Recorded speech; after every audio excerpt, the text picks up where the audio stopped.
Olá, amigos e amigas da Biblioteca Demonstrativa do Brasil. Sejam mais uma vez bem-vindos a uma mesa de bate-papo.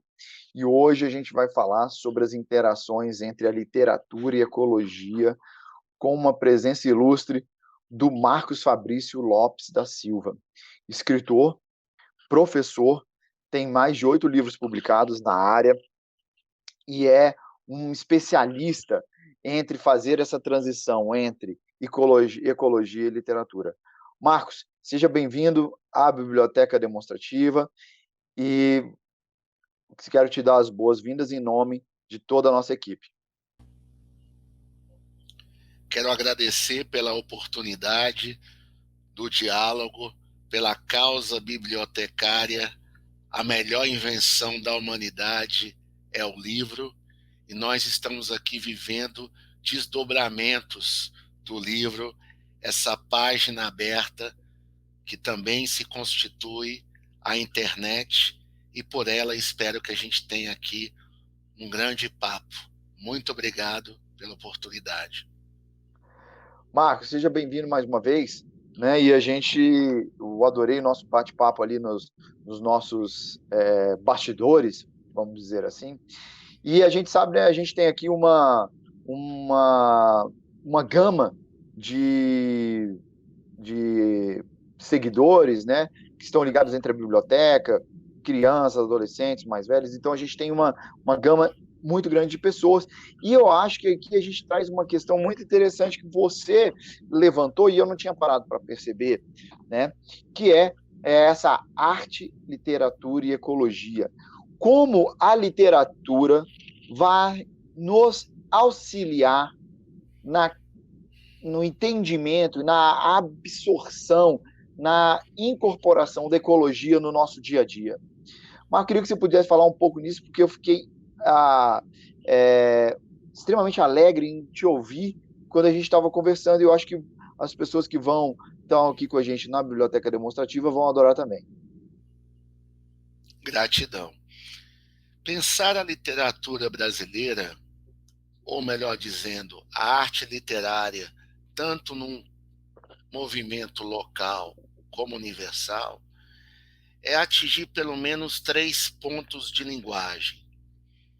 A relação com a linguagem falada, com a linguagem oral, o vínculo com a linguagem escrita, com a formalização, com a normatização, com as regras do jogo linguístico, e uma terceira etapa, que é uma etapa inventiva, que é essa linguagem que a gente, pela ficção, vai inventando realidades e também refletindo sobre as realidades que povoam o nosso cotidiano.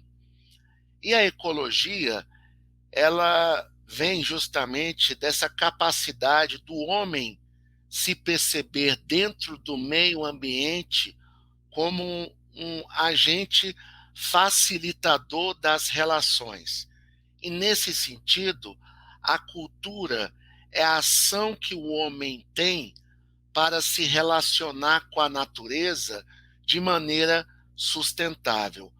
Toda e qualquer atitude predatória, ela prejudica esse vínculo fundamental entre homem e natureza. E pela literatura, a gente consegue desenvolver melhor o princípio do verbo que nos fez carne neste mundo. E para existir no mundo, este mundo já veio com natureza. A humanidade veio depois. E essa ordem é importante até para que possamos ter um respeito ancestral por um mundo que veio constituído de possibilidades de fauna e flora para melhor servir o homem e para também o homem melhor servir a esse repertório do meio ambiente que nos oferece tamanhas plenitudes. Um exemplo disso é logo a carta de Pero Vaz de Caminha, quando abismado com a Terra Nova, que depois vai ser chamada de Brasil, inclusive por conta de uma planta muito cara à produção de riqueza para o mundo naquela oportunidade, o pau-brasil, não é isso? Então, o Pero Vaz de Caminha vai, em determinados momentos da carta, destacar, principalmente a partir dos nossos recursos de água, a ideia de que nessa terra, em se plantando, tudo dá. Então, já começa ali toda uma perspectiva de mundo para o Brasil e do Brasil para o mundo, de que nós ali já começaríamos a nossa história como uma potência ambiental. E isso, evidentemente, vai alimentar dois momentos para a gente concluir essa primeira dose de fala. O momento, infelizmente, predatório, né, de uma lógica mercantilista, colonialista, que vai sugar toda a potencialidade do nosso solo sem respeitar, evidentemente, né, os limites que a natureza tem, e isso vai alimentar a revolução industrial, né? Por um outro lado, a gente vai desenvolver uma consciência que eu chamaria de consciência sustentável, que vai passar por outros momentos da nossa história em que o desenvolvimento não é só lido como progresso econômico, mas também como qualidade de vida numa sociedade que possa fortalecer as poéticas de relação entre os seus entes e entre os membros destas comunidades com a natureza. Então, isso vai surtir um efeito muito importante para os movimentos ambientais. Aí eu já estou pensando mais numa contemporaneidade, num aceno do século XX, pós duas guerras, que colocam para o homem a consciência de que ele pode se destruir o mundo, e aí nós vamos apelar para a nossa qualidade diplomática de estabelecer uma outra perspectiva envisada de mundo. Isso tem muito a ver com o desenvolvimento do respeito ao meio ambiente. Um meio ambiente que significa uma natureza em que o homem possa se sentir ali, não um rei, mas um parceiro, um amigo, um irmão. É uma relação de fraternidade. A primeira é de propriedade. Esta é nefasta, é nociva. Depois, a relação de fraternidade. Essa, sim, proveitosa. O que nós vamos fazer com a natureza no sentido de manter a qualidade de vida no mundo? Ô, Marco, você me deu um insight aqui agora, que eu fiquei pensando. Você falou, por exemplo, que essa consciência cultural, vamos dizer assim, através do verbo, né, através dessa cultura que a gente traz, né, para que a gente possa até se entender como parte de um todo, ela faz me pensar o seguinte: primeiro temos que salvar o homem, dando para ele a cultura, dando para ele conhecimento, né, para que ele possa, consequentemente, salvar e se entender, fazer parte para salvar a natureza, né? E uma coisa que eu acho você, dentro dessa fala, e aí já levando isso para aquele papo que a gente estava tendo antes, que era o seguinte: você falou que essa noção da Segunda Guerra, para o homem entender que ele pode acabar com o mundo de uma vez só, e aí trazer essa consciência ecológica, também trazem vozes, não só no Brasil, né? Só vozes dos povos originários, né? Os índios estadunidenses, os aborígenes da Austrália, os nossos índios aqui do Brasil, e todas essas vozes estão sendo escutadas, que por um tempo foram caladas. E eu acho que Essas vozes estão vindo através da literatura também? Estão vindo, sim, né? Se nós pensarmos, por exemplo, um fenômeno editorial brasileiro. Atualmente, o escritor indígena mais publicado no mundo é o antropólogo e educador Daniel Munduruku, nascido no Pará, na tribo Munduruku, e ele vem desenvolvendo uma série de narrativas indígenas, trazendo outras propostas de verbo para a nossa história. Por exemplo, os colonizadores são lidos como aqueles agitadores que vão tumultuar a natureza.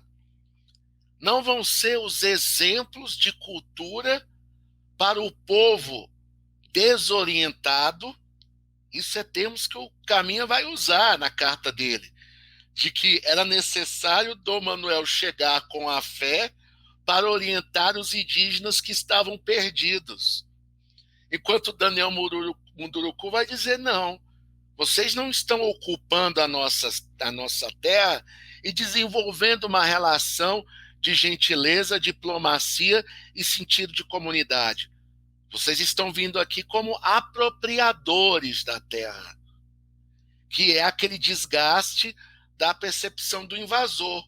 Ou seja, vem alguém aqui e toma o que é nosso, não no sentido proprietário, mas no sentido do usuário da terra. O usuário da terra, que é justamente esse componente que o indígena vai trazer muito, com muita sabedoria, e a comunidade negra também, é a ideia de que quando a gente usa, recicla, preserva, refloresta, para que haja uma ideia de permanência e não de obsolescência. Não à toa. Que toda a sociedade de consumo foi baseada nisso, né?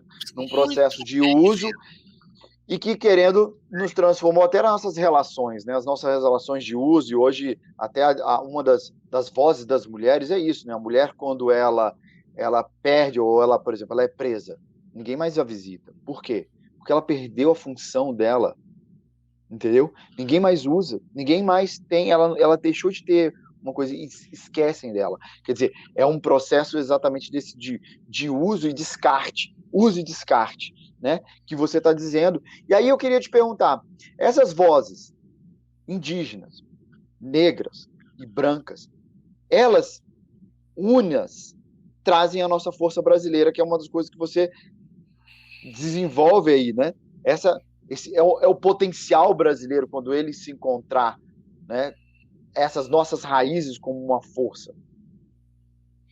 Muito bem lembrado, né? Se a gente for pensar, assim como nós temos Jorge Benjor cantando Moro num país tropical, abençoado por Deus e bonito por natureza, o reconhecimento de que nós somos, sim, um país bonito e que essa natureza foi fundamental para constituir a autoestima do povo brasileiro, não à toa a canção do exílio, né, que nos colocou numa possibilidade de ver que aqui nós temos sabiás que cantam de maneira diferente e palmeiras mais exuberantes do que os universos que nos colonizaram.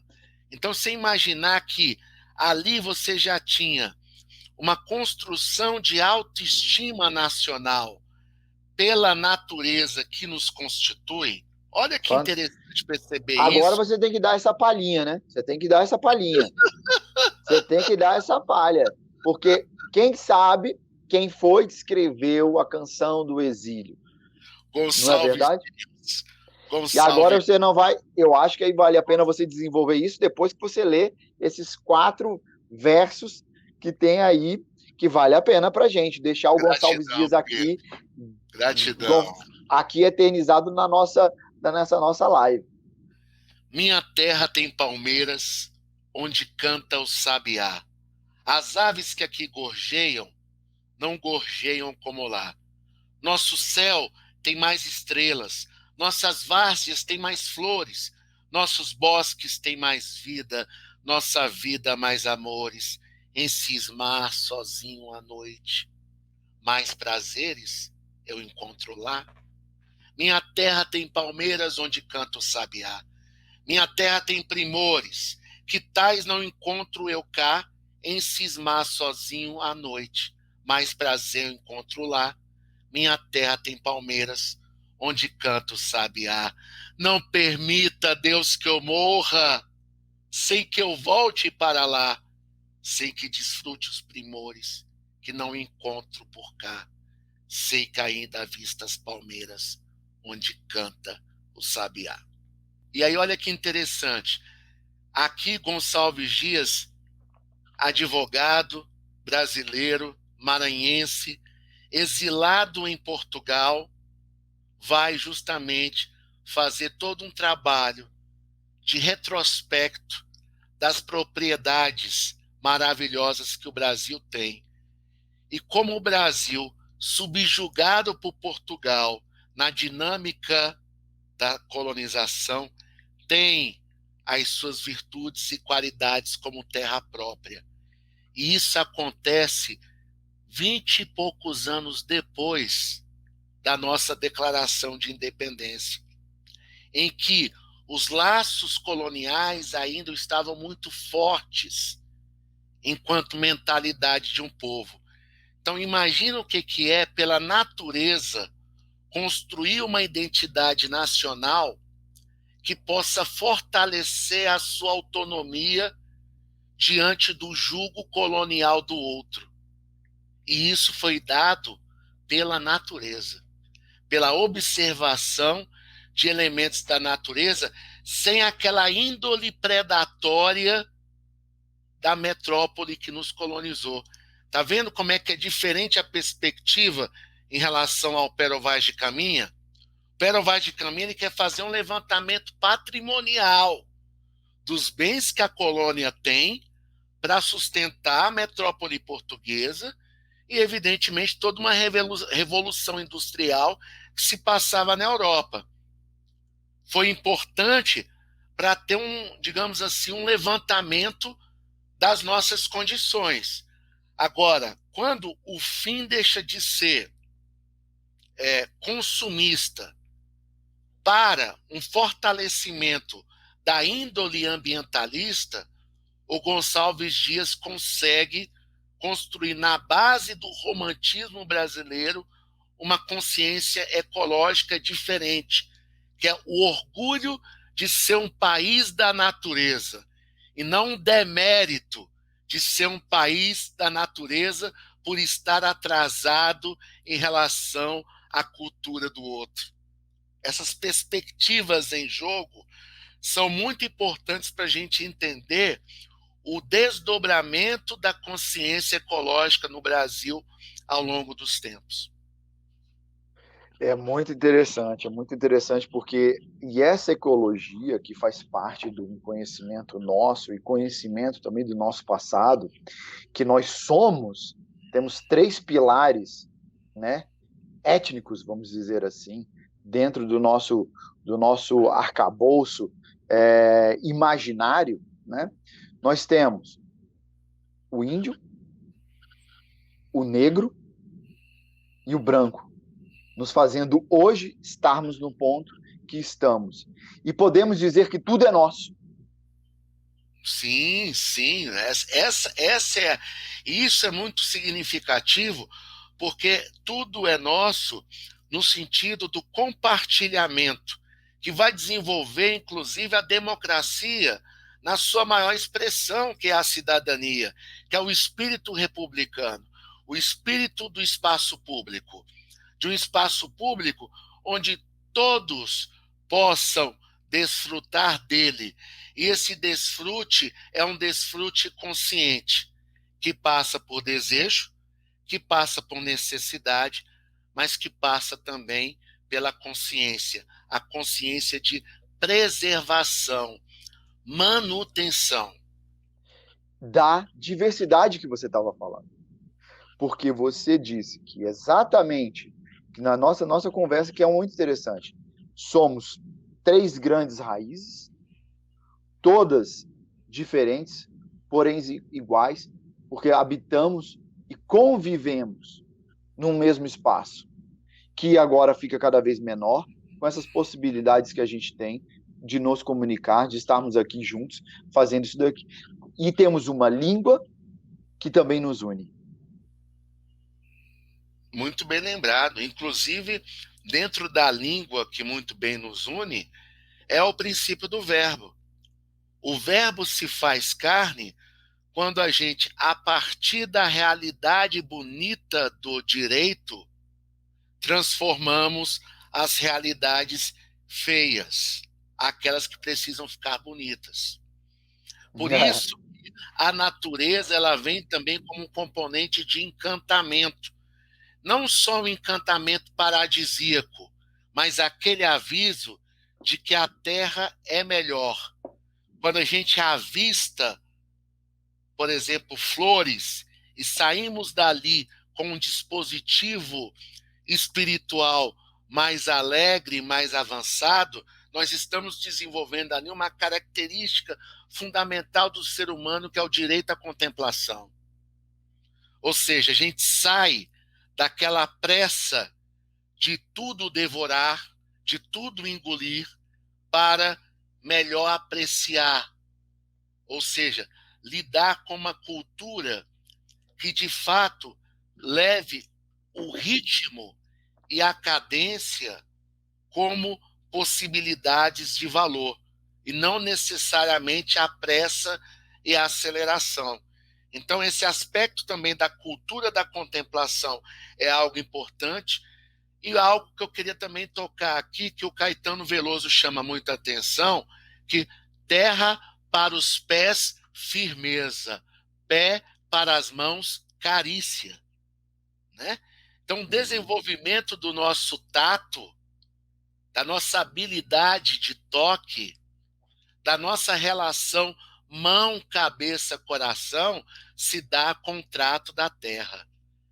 Tanto é que cultivo da terra é um dos conceitos da palavra do cultivo do humano, que é a cultura.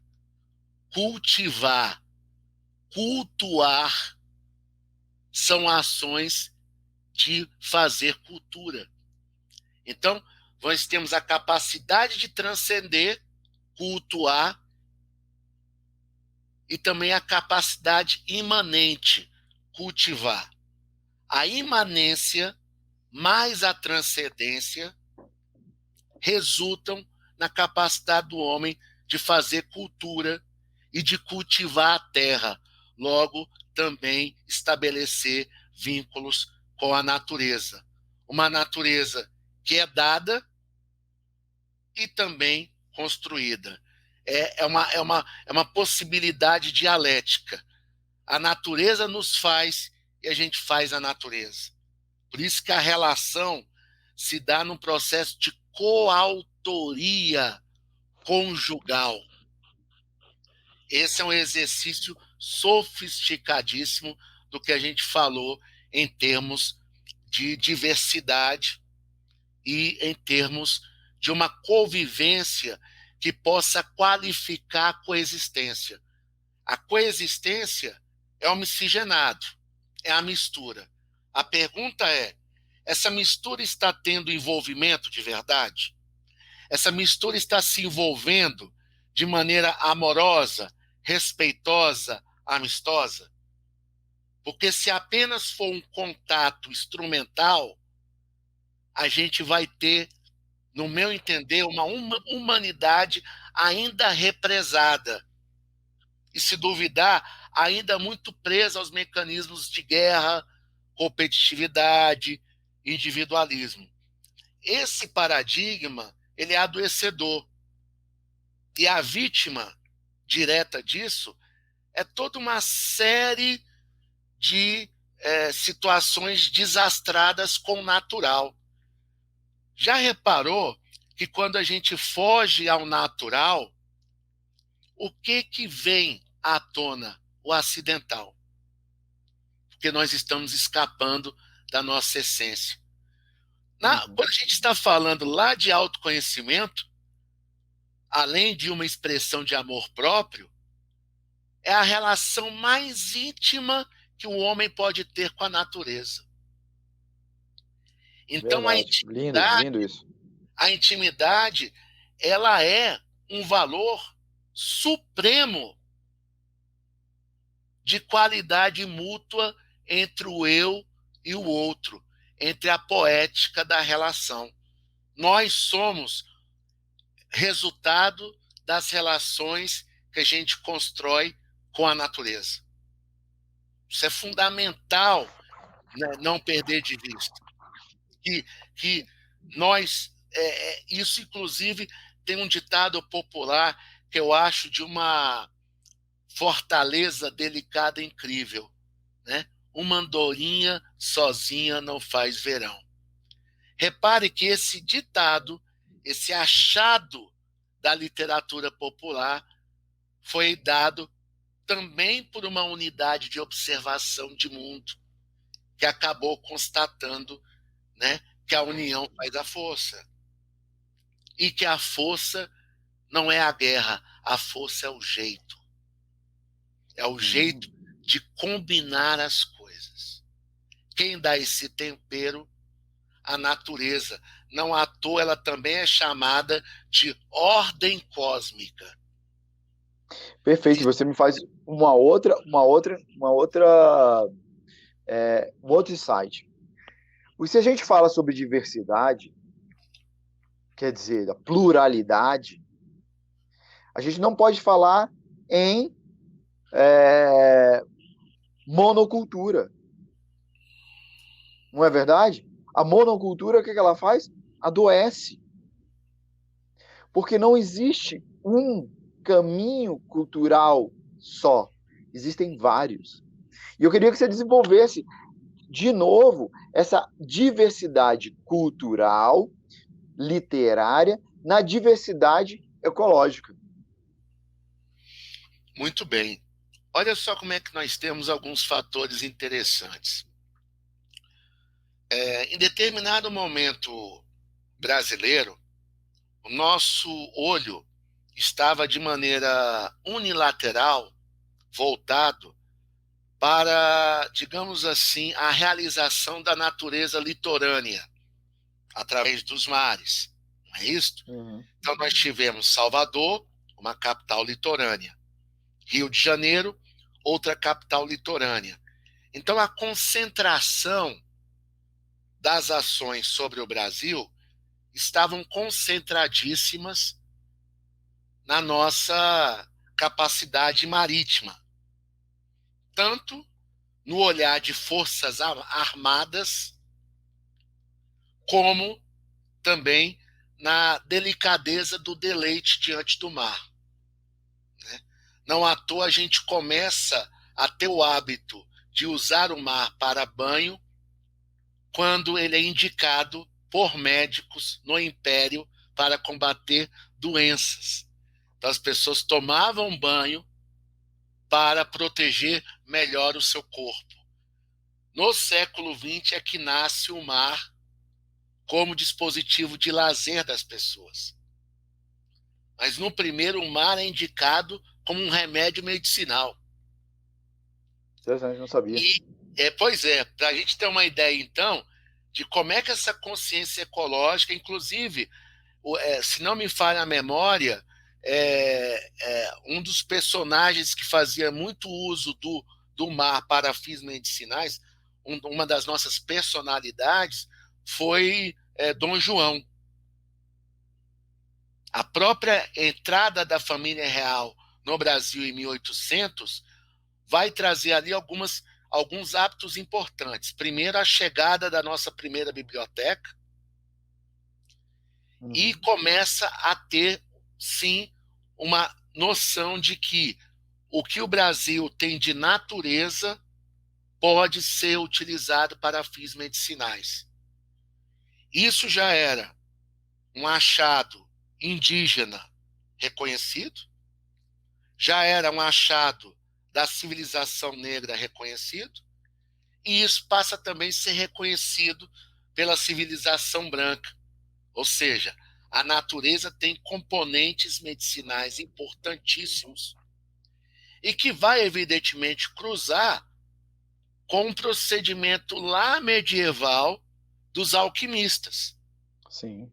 Então, é muito importante perceber que essa alquimia é a mãe da ciência que depois vai se fazer moderna. Claro. Mas ela começa lá pela combinação dos 4 elementos, ar, terra, fogo, né? Esses 4 elementos, ar, terra, fogo e ar, vão dar o quê? Vão dar a primeira perspectiva que o homem tem de perceber que a natureza combinada melhora a vida do homem. Ah, olha só, rapaz, que maravilha. Pois bem, aí o Brasil, voltando aqui para o nosso cenário, tem ali o seu dispositivo de natureza voltada para a Para o melhoria mar. da qualidade de saúde do homem. E aí, só dizendo uma coisa bastante interessante, quando muda a atenção do olhar brasileiro do mar para o litoral, e quem faz isso é Euclides da Cunha, escrevendo Os Sertões, em 1902, ele vai dizer: o sertanejo, antes de tudo, é um forte. E as características que fazem o sertanejo ser forte é a habilidade que ele tem de se adaptar até as condições mais inóspitas. Ou seja, a capacidade de adaptação do homem frente à natureza que lhe é oferecida também é o desenvolvimento de um tipo de consciência ecológica, que faz o sertanejo ser um homem forte, mesmo não vivendo à beira-mar. Fantástico. Ô, Marcos, uma coisa que você falou, e eu acho que a gente vai levar aqui, eu vou fazer aqui um caminho que a gente já tinha conversado um pouco. A gente tem uma voz que está se falando agora, que é essa voz indígena, e que eu, assim, a vejo como a voz da natureza, né? Uma voz que a gente percebe que foi muito tempo calada e que agora, querendo ou não, os indígenas também estão podendo se usar da força, essa força aqui, da força da internet, que é uma força que está vindo como uma representação humana de todas as formas, com uma certa liberdade que ainda não foi tolhida, e que há uma capacidade dessa cultura indígena ser desenvolvida. Você acha que, por exemplo, essa leitura, ela vem... Que momento, por exemplo, você acha que essa tua, por exemplo, essa arte literária que a gente está falando aqui agora, ela está ligada ao índio, mas também está sendo, que eu também estou percebendo, que está sendo ligada ao negro. Essas duas vozes, elas estão se emanando, e eu acho que também da a própria mulher, não é? Tudo isso fazendo uma conexão, que eu acredito, como você falou, de uma diversidade ecológica. Você acha que essa literatura ela deve ser desde criança? Sim, ela é uma. Aliás, tem uma coisa muito interessante, né? Vamos começar a interpretar a criança, a compreendê-la como a primeira voz. Lembra quando a gente vai lá na infância e busca o latim infante, né, que é o sem voz na embarcação, né, o infante da infantaria? Ele só cumpria ordens na embarcação. Ele não tinha voz, que era a voz era do capitão. Aí, então, daí veio a ideia de infância, né, o sem voz, que só vai ter voz quando crescer. Não, essa dimensão da criança ela está totalmente equivocada e ela foi adulterada por adultos autoritários ao longo da história. A criança é a primeira voz.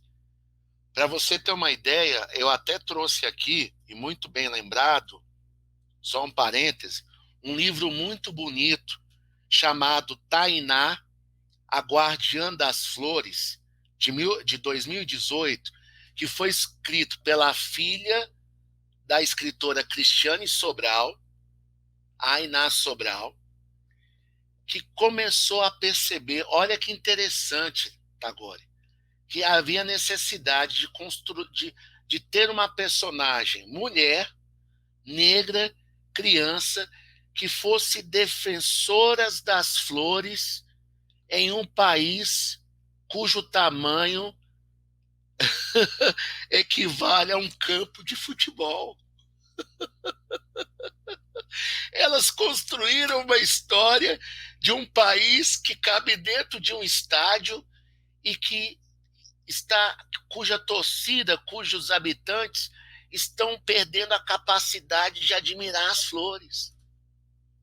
E quando a gente perde a capacidade de admirar, Vitor, a gente destrói, porque a gente não considera mais relevante. Eu estou lembrando do ensaio sobre a cegueira do Saramago, lembra? Quer dizer, quando a gente vai perdendo a sensibilidade, a gente não enxerga mais os detalhes que fazem a diferença.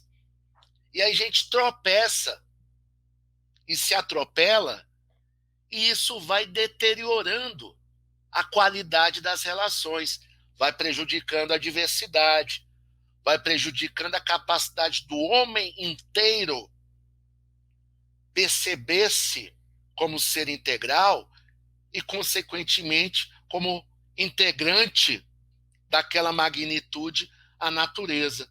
Então, a personagem do livro da Iná e da Cristiane Sobral, o que a personagem faz?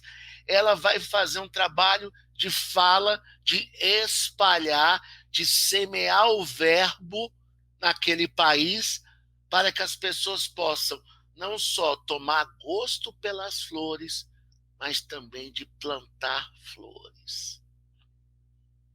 E olha que interessante, olha a capacidade do verbo de semear. Olha como é que isso também é da natureza e da cultura ao mesmo tempo. O verbo semeando consciência, o verbo semeando sensibilidade de algo que a gente precisa estar antenados para não perder de vista. Não à toa, eu achei muito bacana quando ela se coloca defensora das flores, o que ela está levando aí em consideração? O encanto, a beleza, o perfume, a delicadeza. Então, por isso eu falei lá atrás do objeto literário como principalmente uma realização estética. E pela realização estética, que é o belo, a gente consegue estar melhor preparados para construir o bom e o justo. Aquela tríade, que Sim, até belo, bom filosófico. e justo, sim. Isso, entende? Então, essa tríade, ela não sai de moda agora. Não E a, sai. e a ecologia, no meu entender, é o fator integrador dessa tríade. É o que faz o triângulo funcionar. O triângulo do bom, do belo e do justo. No meu modesto entender, é a consciência ecológica que dá corda para que essa triangulação, de fato, possa existir de maneira harmoniosa. É interessante como, né, já começando para a gente num processo da gente dar uma finalizada, mas como a biblioteca ela faz parte desse ecossistema de cultura, não é verdade? Onde essa diversidade, né, cultural tem que estar presente dentro de uma biblioteca, né? Para todos aqueles nossos amigos aqui que são de biblioteca, por isso que é inconcebível você cortar tipos de pensamento dentro de uma biblioteca, não é Sim, verdade? Para sim. que essa diversidade ela aconteça e que as várias formas de expressão também, os vários tipos de flores possam florescer dentro de uma biblioteca, né? Olha, e eu vou te dizer, meu amigo, o seguinte, que uma das visões mais bonitas do paraíso se deve a Jorge Luiz Borges, que imaginava o paraíso como uma biblioteca. E se pensarmos bem, a importância simbólica da árvore do conhecimento e da ciência. Foi a partir dali que a Perfeito. gente experimentou o livre-arbítrio. Então, quanto mais conhecimento a gente compreende e assimila, mais qualificamos o nosso livre-arbítrio para tomar as atitudes ecologicamente sustentáveis para as nossas relações de convívio. Por isso, falo muito para você e falo para todos aqui que nos acompanham, que se a gente respeita a nossa natureza, a gente convive melhor com o outro. Porque amar é explicar como a gente funciona. E Perfeito. isso tem muito a ver com o que a natureza nos revela e nos propõe, sabe, todos os dias, o que ela vem nos contando ao longo dos tempos. Eu acho interessantíssimo porque a natureza, e você falou uma coisa, eu acho que a natureza, ela já tem o conhecimento, está na natureza. Nós que ainda somos muito ignorantes e cegos e que não conseguimos traduzir essa natureza, e temos povos que estão muito à frente, que já conhecem essa natureza, mas que são novamente esquecidos, ou às vezes até mesmo, como é que eu posso dizer, silenciados. Mas eles estão lá falando: olha, a gente sabe, porque a grande coisa da nossa tecnicidade, do nosso positivismo, né, é que nós estamos sempre tentando interpretar a natureza, tentando interpretar o vírus, as plantas, né, as formas, os dias, né, e eu acho que é interessantíssimo como você traz. E por isso que eu acho que a origem desse verbo é tão interessante. Por quê, né, que a origem é o verbo? E como Vitor, você mesmo disse. para você ter uma ideia, eu costumo dizer, cada vez mais mergulhado na natureza, que a natureza é a primeira cultura e a cultura é a segunda natureza. Muito bom, muito bom. Essa devia valer uma frase dessas assim que a gente posta para todo mundo. Está aqui compartilhado entre nós. A Eu tenho até natureza é a primeira cultura e a cultura é a segunda natureza. perfeito, perfeito, perfeito. A gente tem que depois eu vou voltar para a gente assistir, para a gente pegar isso aí e fazer um post, porque é fantástico, fantástico. Gratidão.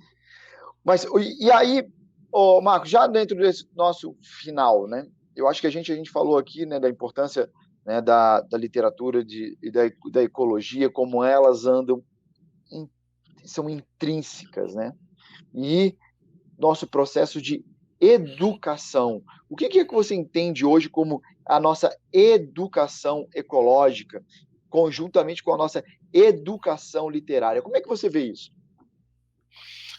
Eu vejo que a educação ela foi limitada e confundida com instrução. Perfeito. Instrução são linhas de comando que a gente adota para obter certos sucessos na vida. Eu costumo dizer que essa é a parte da vida mais chata. Tem sua necessidade, mas não tem necessariamente prazer. Agora, quando a gente entra numa educação do gosto, eu gosto de trabalhar com essa possibilidade, porque a educação do gosto nos leva a transcender o conhecer para atingir o saber. E saber vem da mesma raiz etimológica da palavra sabor. Não à toa que quando a gente experimenta e come, aquilo que é inicialmente estranho começa a fazer parte de nós dentro de uma relação de paladar. E aí a gente assimila aquele paladar, sente gosto e o nosso corpo dá sentido a essa experiência. Hum. Então eu Oh, acredito muito que a natureza nos coloca nesse desafio de você conhece? Meu amigo, se você só conhece, você está por fora. Quer ficar realmente por dentro? Sinta o sabor. E é Experimente. muito fantástico, porque o português, a língua portuguesa, as coisas sabem. O que isto sabe? Se você for olhar no dicionário, saber qual é o gosto que isso tem, não é? Entendeu? Justamente. Qual é o sabor que isso tem? Isso sabe a quê? Não é? O Justamente. português de Portugal ainda continua usando, né, essa palavra como sentir o sabor, o saber, né? Fantástico, adorei, adorei. Né? Inclusive, até tem uma. Quem não tem aí uma experiência bonita, né? De, de querer ver, né, algo, e isso está relacionado a pegar com a mão, a cheirar, a ultrapassar o sentido da distância, que é simplesmente ver. Eu quero também acariciar, eu quero também acolher e tomar conta.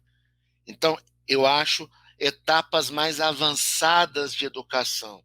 Eu acho que a instrução só nos conservou na capacidade de ver as coisas. Nós temos outros sentidos que precisam ser contemplados nessa aventura. E aí eu penso, como um grande filósofo francês chamado Merleau-Ponty, na educação do sensível. Por isso, já há vários estudos dizendo que a intuição é a primeira inteligência, porque a intuição nos leva a notar coisas que estão para além do observar. E a gente até brinca, nossa, minha pele está arrepiada.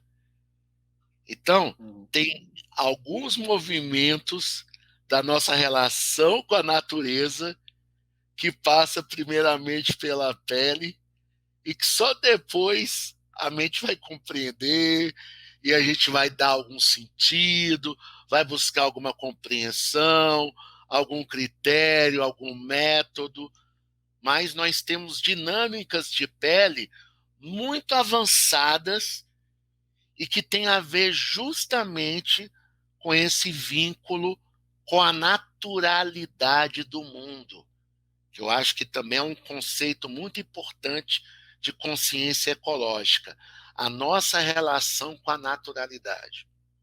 É fantástico. Marco, nosso tempo está chegando no fim e eu acho que a gente, como eu estava falando, eu acho que a gente conversa horas dentro dessa temática e como nós estamos simplesmente arranhando, né? Como a gente nem chegou, acho que na ponta do iceberg ainda, a gente nem não temos noção da profundidade.